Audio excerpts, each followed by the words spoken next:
ආදරණීය සහෝදරයා සහෝදරිය ලාංකීය මාතෘ භූමිය වැටී තිබුණු අගාධයෙන් යලි සංවර්ධනයේ අරුණලු කරා රැගෙන යන්නට ලාංකීය ජනතාව පැතූ දේශය ගොඩනගන්නට එදා අපේම පන්තියේ අපේම නායකයෙක් තෝරාපත් කරගත්තා.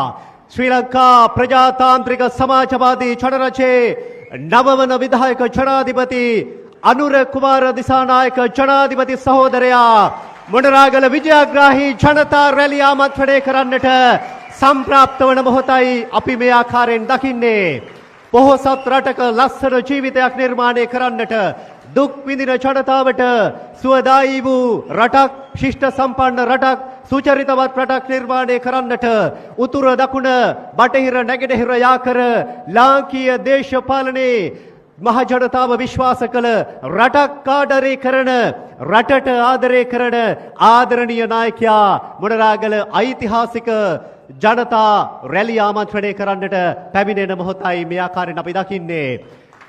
ආදරණීය මොණරාගල සියලු ජනතාව නියෝජනය කරමින් ජනාධිපති සහෝදරයා දැඩි සහෝදරාත්මකව මේ විජයග්‍රාහී ජනතා රැලියට ඉතාමත්ම උණුසුම්ව පිළිගනු ලබනවා.